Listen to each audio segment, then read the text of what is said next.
Let's break it all down. Let's start with Hannah Berner because that is news that everybody seems to be very happy about, which I was like, when it was posted on the No Filter with Zack Instagram account, so many comments, so many shares, and none of them were like, oh, I'm going to miss Hannah.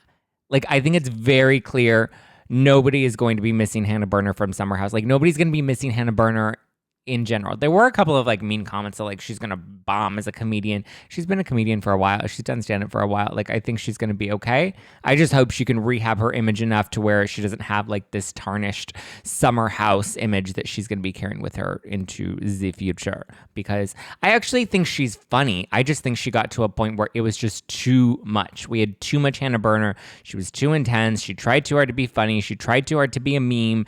And like it was too much. Like I follow your Instagram for that. I don't need to see that on like your podcast on Summer House and et cetera, et cetera. I wish her all the best with Des. I think Des loves the camera time, so he's going to be sad to see Hannah Berner go. But from reading her exit statement, it doesn't sound like she's leaving on her own accord. It sounds like she got Fired, fired, fireball. She got fired from Summer House, and I think that is something we all saw coming. She was terrible this past season. She was insufferable. She was unlikable. She's totally disconnected from all of her cast members, minus Paige. But even Paige isn't really willing to have her back anymore. That at this point, I don't even think it makes sense to have Hannah Berner on the show moving forward. We do have Winter House, which is not called Winter House, which I think is stupid. It's called Summer House Winter Charm, which is the worst fucking name they could have ever put on that show. Like it's too wordy. It's too much of a mouthful. There's just too much happening. Like Summer House Winter Charm doesn't sound good. It doesn't roll off the tongue. Winter Charm also just kind of sounds strange. Like I thought Winter House was fine. I thought I would have watched it in the summer. I thought it would have been fun.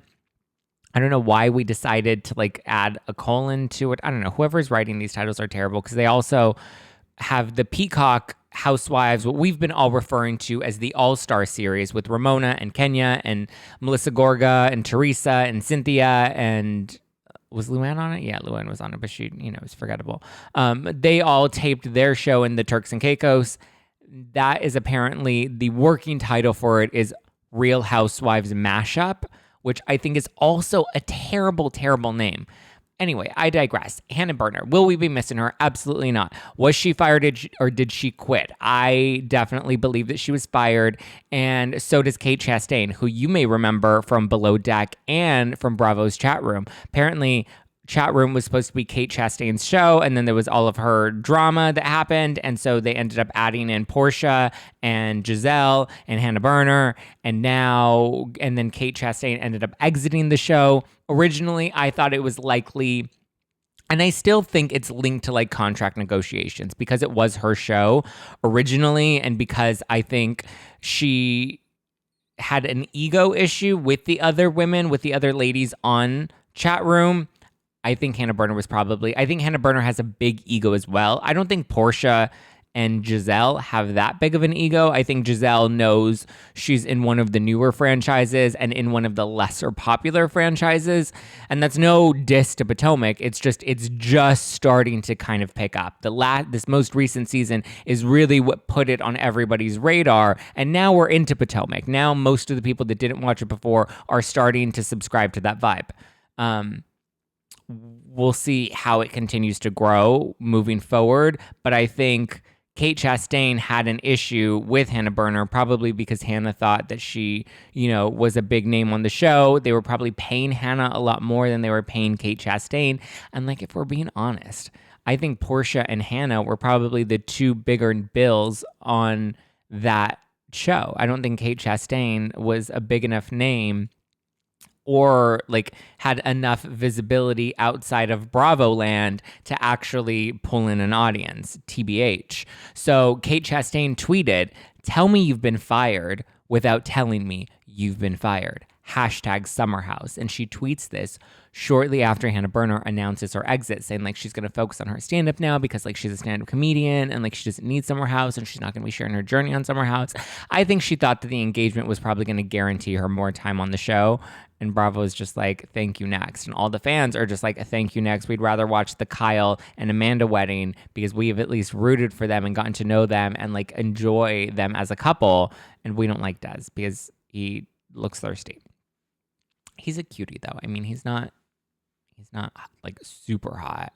I would still rather screw Kyle or, sorry, not Kyle. I would rather screw Carl or Luke over Des, and then Kyle, and then like Des is just all the way at the bottom. But anyway, so Kate Chastain is being real shady towards Hannah Berner, and she's just like, clearly you were fired, and she seems to be gloating and happy that Hannah Berner is fired, which I think most of us are.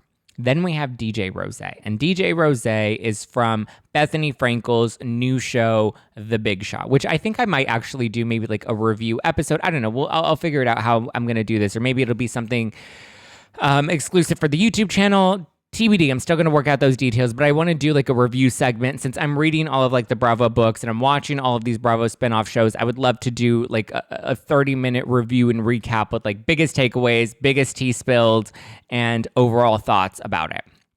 I'm enjoying The Big Shot with Bethany Frankel, which is her new spinoff show, which is like The Apprentice on HBO Max.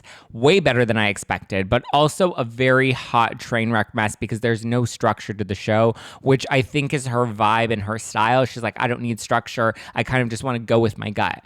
But we saw that she did that with her talk show, and that didn't really translate very well to the audience. So I don't know how well that's going to do. But the breakout star from The Big Shot with Bethany Frankel is DJ Rose. And so DJ Rose was just on the Unpopular podcast with Zack, and Jacques asked if she would be joining Summer House because apparently she had like a little cameo on Summer House where she DJ'd one of the parties. And she was like, well, you know, she says that she would love to join Summer House now that Hannah Berner has exited. I don't know if Bravo is willing to pick up DJ Rose. I don't know how close HBO Max and Bravo are. I don't believe HBO Max is owned by NBCU, whereas like you see crossovers, like we saw Lisa Vanderpump go from Bravo to now she's on E, which are all NBCU owned companies. So that wasn't that hard to kind of transition over. I don't know if that's necessarily going to be the case with DJ Rose. I don't think Bravo has any interest in DJ Rose, and I personally kind of find her a little annoying, but I'm not against inviting her on the show and trying to get like the real scoop behind the show, but she's definitely the breakout star. I don't think I want to see her on Summer House. I think she'll be annoying. I think she'll be a hot mess. I think she'll cry all of the time, and I think Lindsay will just rip her to shreds, TBH. So, bye, Hannah Berner. Thank you. Next. Still here? Good, because I've got lots more tea to spill, so make sure you hit that subscribe button so you're always up to date. And if you want full weekly news breakdowns and episodes of the show, you can always subscribe to #NoFilter with Zack Peter on iTunes, Spotify, and pretty much everywhere podcasts are available. So not just snippets, but I'm talking about 30 to 60 minute full episodes, deep dives, news breakdowns, unfiltered interviews, and more. So be sure to subscribe and give us a follow at NoFilter with Zack on the Instagram for the latest scoop, funny memes, polls, and more. Get ready. And you can always keep up with me at Just Plain Zack all over the internet. My DMs are wide open. So I'll talk to you soon. Bye.